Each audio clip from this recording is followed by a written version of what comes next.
이제 안과 의사인 제가 제 건강을 위해서 먹고 있고 신경 쓰는 부분들에 대해서 좀 말씀을 드려보겠습니다.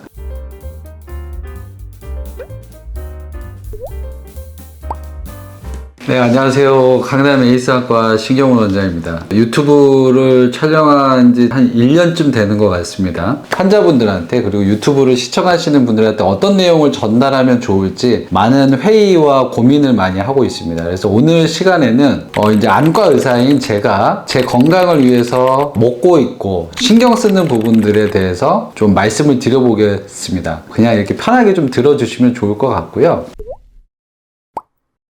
사실 제가 이제 저희 어머님의 영향을 좀 많이 받았습니다. 그래서 저희 어머님이 항상 챙겨주시는 게 있어요. 아침에 일어나면 따뜻한 물 한 컵을 먹으면서 요 슈퍼바이오 요거를 한 포 먹는 거죠. 이게 장 운동에 좋은 건데, 사실은 이제 저 같은 경우는 아침에 일어나서 7시, 8시 그러니까 출근하기 직전에 무조건 화장실은 한번 가면 시원하게 보고 나오는 스타일입니다. 그러니까 그게 지금까지 거의 한 40년 동안, 어릴 때는 모르겠지만 성인이 되면서는 거의 하루도 빠짐없이 했던 것 같아요. 변비가 거의 없거든요. 근데 저희 어머니께서 한 2년 전부터 요걸 챙겨주시면서부터는 아침에 이제 따뜻한 물 한 컵 먹고 이걸 같이 먹으면 속이 편해요. 속이. 화장실 가서 일 보는 거는 원래도 좀 잘했기 때문에 크게 걱정을 안 하는데 되게 속이 아침에 더부룩하지 않고 속이 편한 거죠. 그리고 또 한 가지 팁을 말씀을 드리면, 아침에 식사를 하는 게 좋다고는 되어 있는데 막상 식사를 하면 아침에 일하기가 좀 부담스럽거든요. 그래서 제가 요즘 하는 방식은 아침에 스프하고 사과 한 조각. 스프를 먹으니까 이게 적당하게 에너지 보충도 되고 사과를 먹으니까 좀 포만감도 있고요. 그래서 아침을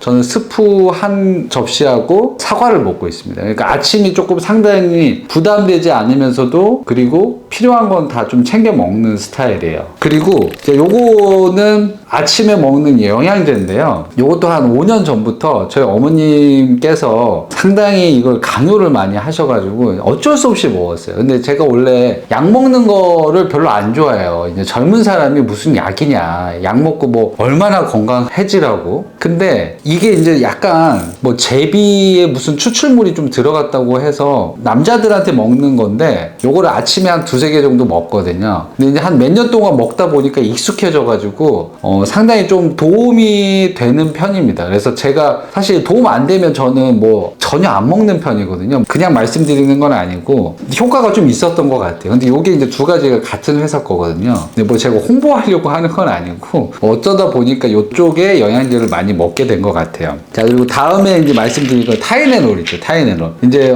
일을 많이 하고 좀 피곤하다 보고 두통이 있고 하면 각자 나름대로의 진통제를 많이 먹게 되는데, 저 같은 경우는 타이레놀을 조금 먹게 되는 것 같아요. 타이레놀이라는 약이 완전 오래전에 개발된 약이고 지금까지도 이렇게 많이 복용이 된다는 거는 그만큼 효과도 좋지만 부작용이 별로 없다는 거거든요. 그래서 상대적으로 뭐 아스피린이나 엔세이드 계통의 약을 먹는 것보다는 이 타이레놀이 약간 비슷한 작용은 있지만 약간 양리 효과가 좀 달라서, 저 같은 경우는 타이레놀을 조금 몸에 좀 염증이 있다든지 약간 피곤하다, 약간 두통이 있다, 뭐 영양제까지는 아닌데 조금 편하게 좀 복용하는 편입니다. 그래서 여러분들도 조금 한 번씩 진통제를 먹을 때 타이레놀 계통으로 좀 먹어보는 걸 좀 권해드리고 싶고, 당연히 간에 좀 영향이 있기 때문에 술을 많이 좋아한다든지 술 먹은 날은 당연히 피하는 게 좋습니다. 자, 그리고 다음 말씀드릴 거는 뭐 이런 것까지 말씀드려야 싶은 생각도 있긴 하지만, 이제 제가 치과를 다니는데 제 치아가 그렇게 좋은 치아는 아니에요. 오복 중에 하나잖아요. 이게 치아가 좋지가 않으니까 정말 너무 힘든 거죠. 근데 언젠가부터 이 치실을 되게 와이프의 권유로 치실을 쓰기 시작한 지가 한 5년 정도 된 것 같아요. 그래서 뭐 아침, 점심, 저녁 그냥 뭐 조금 찝찝하면 그냥 항상 치실을 쓰는데, 치실을 쓰면서부터는 정말 입이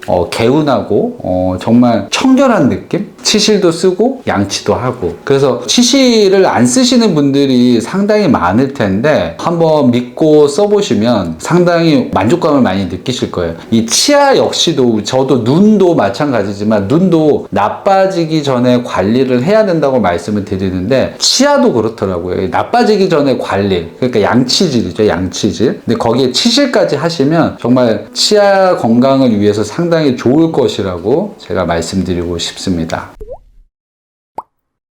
자, 그리고 이제 마지막으로 제가 말씀드리고 싶은 거는 뭐 이런 것도 다 좋아요. 근데 이제 젊으신 분들한테 부탁드리고 싶은 거는 우리가 젊을 때는 막 돌도 씹어 먹는다는 이야기가 있듯이 되게 자기의 건강에 대해서 되게 자신만만하잖아요. 근데 나이가 먹어가면 먹어갈수록 관리가 안 되면 확실히 나이는 어쩔 수가 없더라고요. 그래서 제가 말씀드리고 싶은 건 자기 건강을 충분히 잘 챙기고, 자, 스트레스가 만병의 근원이다. 가능한 한 스트레스는 안 받는 게 좋은 것 같아요. 정말 요즘 살면서 저도 뭐 스트레스를 받다 보니까 뭐 하나가 좀 나이가 먹어가면서 생기는 어떤 허리 통증이나 뭐 치아나 뭐 여러 가지 건조증이나 이런 게 스트레스가 관여가 되면 훨씬 더 심해지고 가속도가 붙는다는 느낌이 있습니다. 뭐 제가 나이가 많은 건 아니지만 젊어서 고생은 사소도 하지만 가능한 한 스트레스는 받지 마시라. 이 정신적 스트레스, 이게 진짜 최악인 것 같습니다. 그래서 제가 여러분들한테 꼭 말씀드리고 싶은 최종 결론은 스트레스요. 안녕.